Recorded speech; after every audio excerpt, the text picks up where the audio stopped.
Hi, my name is Maria Sosa, and I'm doing my research on self management in type 2 diabetes.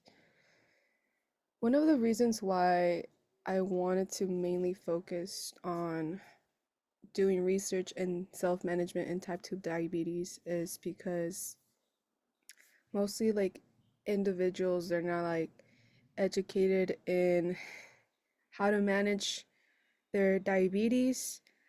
I saw this through my grandpa when he came back from Mexico to come visit us I mean, when he came from Mexico to the United States, he came to visit us and he had this glucose monitor to monitor his diabetes. And I found it interesting because I wasn't really educated in the whole entire thing until he came here. And I was like, I don't know, like in a sense it kind of inspired me to actually want to do research, especially since we talked about it in the class. So I'm gonna go to chapter 3, which kind of brought up that spark before I go into my research. So in chapter 3 by Dr. by sorry, I got a little bit sick over the weekend. By Dr. Charles Matthews.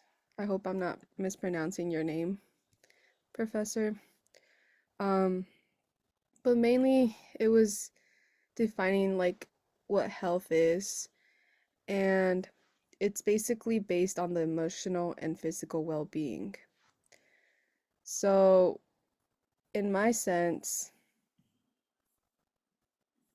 I came to these conclusions of the epidemiology, and it basically there's a triangle, the epidemiology triangle, and it's basically based on the host, agent, and environment, which helps them detect how to follow those procedures and everything, and how to have a control on it is what I'm trying to say.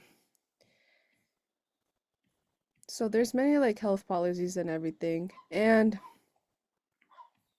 also what inspired me to want to pursue this research is, sorry for my dogs in the background, by the way.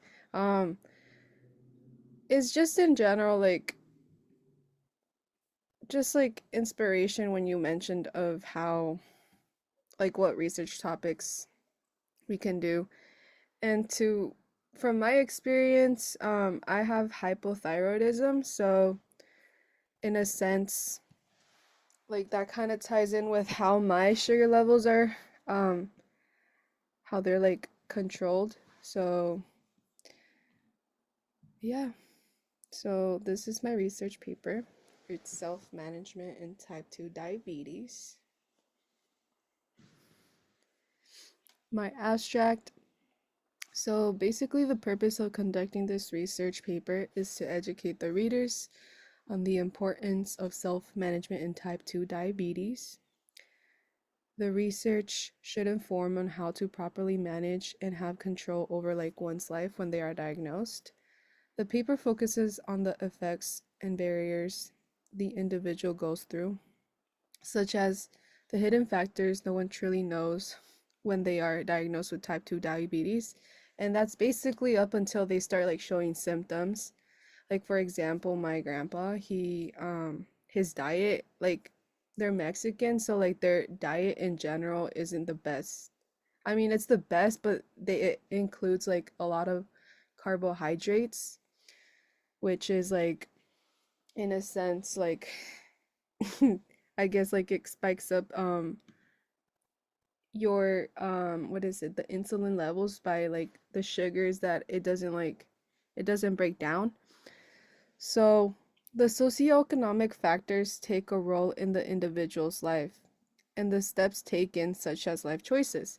So throughout this research I learned that socioeconomic factors do take place, and that's basically how the person lives their resources, their income, and overall, just that totally affects how they want to, like, in a sense, seek out those resources, especially with like insurance. Like, if it's expensive in general, like, not many people have like good insurance, but there are like lower insurances that actually helps the individual qualify for like a reduced cost. So the socioeconomic factors take a role in the individual's life and the steps taken, such as life choices, as I mentioned. Me- some of the methods that are used in this research are resources from like PubMed to Dr. Charles Matthews' textbook, and other resources. For example, I have them down here. It's basically PubMed and the American Diabetes Association. And yeah, okay.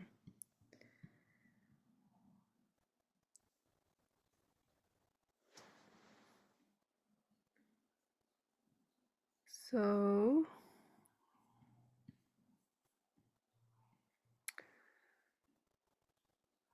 so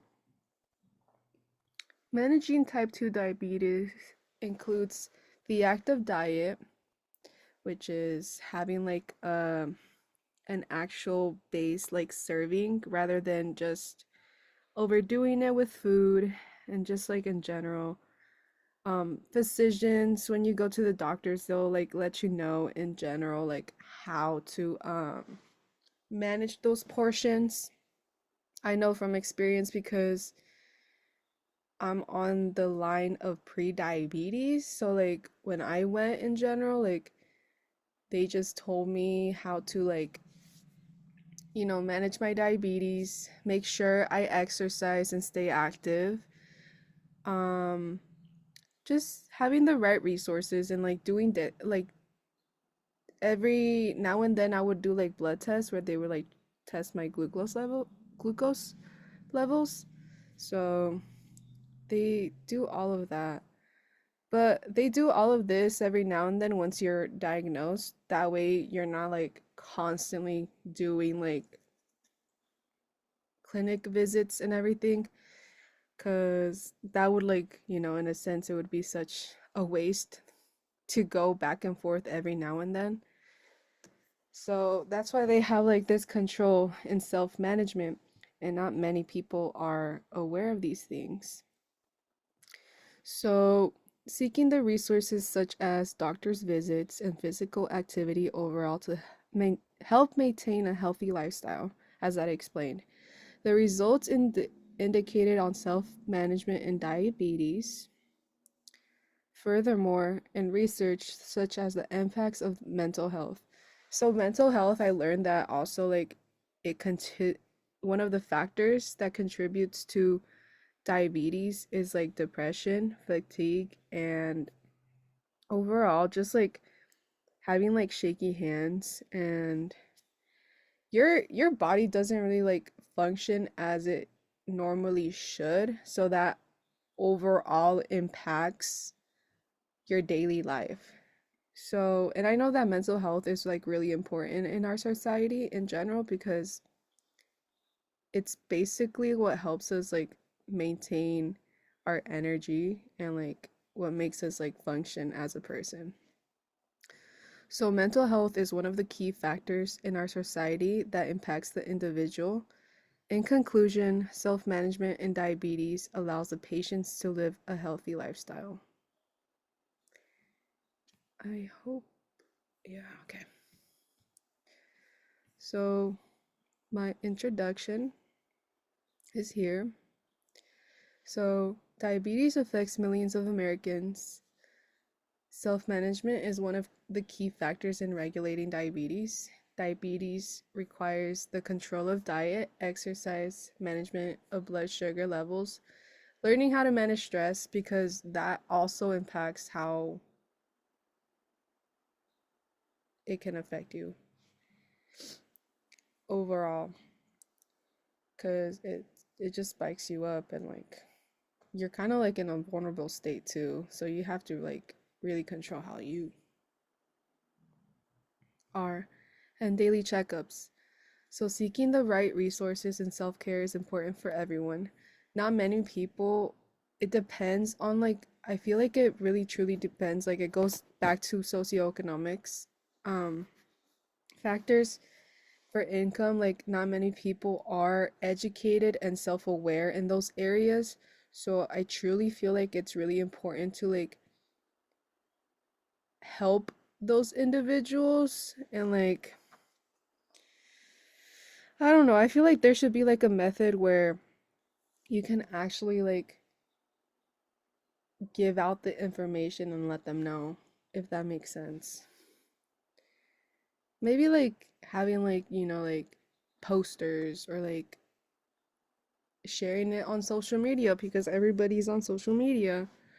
So just being informed about diabetes will help you and everyone else around you stay healthy and informed. Coming from a middle class perspective, I personally know individuals who are not educated about diet and exercise. Patients who do not have insurance are also affected by the healthcare system. So, diabetes can be inherited through ways like one's culture and overall not knowing the right diet for oneself. So, DSME is diabetes self management education. It helps patients who are diagnosed with diabetes to self manage in a proper way, for example, having an adequate planning to regulate those glucose levels. Meta analysis in diabetes is conducted to help researchers maintain a balance in the world. Meta analysis helps individuals attain the proper care needed as well. And DSME is used to enhance the health status of diabetic patients. And this is by one of the resources that I used. The standard of care for diabetics is a chronic condition. Interventions for diabetes are crucial and help maintain a balance. ADA helps with diabetes care, set treatment goals, improves care quality, and improves the diverse population in getting adequate treatment. It's by the American Diabetes Association. Type 2 diabetes is a lifelong chronic disease. Insulin levels normally send signals to the body, and their job is to target the muscle and the fat cells, just as I explained previously, how it can affect like how you function like every day and like how your body doesn't really like in general like work the way it should. So that's why like medication is prescribed for the person so that that can like actually help the person like live a normal life. So the normal diabetic body is overweight when diagnosed. And in this one of okay, so I sectioned it into so this is all from one resource. One, this is another resource. Two, three, four, and five. And I kind of went overboard. And then my conclusion here. So overall, from these paragraphs, it talks about self-management of type 2 diabetes and how to control it at home and the importance of self-management in diabetic patients with glucose levels, diet, physical activity. It basically, in a sense, it helps you manage it, the medication as well. And here it goes on further talking about socioeconomic statuses that lead to like mental health, as well as leading factors that contribute to lifestyle habits, and how to like incorporate like physical activities and the importance of like meal prepping as well. Let's see. And this goes further into self-management and how like meta-analysis helps like have like a self-control in type 2 diabetes. And then the impacts of DSME, diabetes patients, and leading interventions that are shown. There's research data as well in there. Let me see. Also, like one of the measurements that I was like um mentioning from my experience when I go to get my glucose levels is the measurement of diabetes that was found through the HbA1c levels. And according to that, from what I know, is that I think the percentage for pre-diabetes is 5.7%, according to the American, what was it, the American Diabetes, I believe. It was American Diabetes Association, yeah. And I also read it through my results at the bottom of the page. It tells you everything. It's pretty cool. I didn't know that they did like all of this. It's kind of like cool like how everything like in a sense it ties together. And yeah. Yeah, so this is one of them. So like HbA1c is done through blood tests to measure the glucose levels within the past 3 months, just like I mentioned. And then on this paragraph, this page, this is my, it talks about glycemic management in diabetes overall and how the socioeconomics furthermore ties into it as well. And yes, and then all of this too, which is, oh, this is the type 2 diabetes in rural areas, how basically like in rural areas they're mainly impacted because they don't really have the right resources to like actually seek care, and like they're not like educated. And I shown some data over here by race and ethnicity, and this is based on the data um from them, which is a 7.5, non-Hispanic whites 40%, which they don't, like I said, they don't mention the proper treatments, and they just live their life regularly without knowing. And I don't know, it's just crazy like how some people like can like live without being diagnosed or anything at all. And it's just, I don't know, the body's so mysterious in a sense. So, in conclusion, self management in type 2 diabetes should be effective and strict. Self management improves an individual's health outcomes. Monitoring glucose levels constantly not only helps the individual but also contributes to a balanced diet, physical activity, medication management, and balanced glycemic control. By contributing to managing self-management, there is a lower chance of having a risk of cardiovascular disease. Therefore, there should be a responsibility on the individual and how they manage their self-management when the socioeconomic factors take place. So like for this, like many people can get influence with who they hang around, and like in general, like just like it's okay to have a little bit of everything, just like have like a control over it. The socioeconomic factors depends on the living situation of the individual and how much access the individual has to resources. Individuals can get easily influenced by their surroundings, especially when it comes to family and friends. Diabetes and self-management education, also known as DSME, plays a role in educating patients to seek help in maintaining their diabetes, especially in reducing healthcare costs, depending on whether the patient qualifies. Interdisciplinary collaboration from different areas, such as pharmacists and healthcare providers, help patients get the proper care. The rural populations face barriers to inequities, which are the health inequities. Having access to resources and having more support helps achieve the success of the individuals who are impacted by the type 2 diabetes and maintaining a healthy lifestyle. So that's basically my research. My references are here, and I have the rubric over here. And I'm turning this into a Microsoft Word document. 'Cause I feel like it's easier for me in general to like work on this, but I also need to learn how to use Word doc. But thank you, and I hope you have a blessed day. Yeah.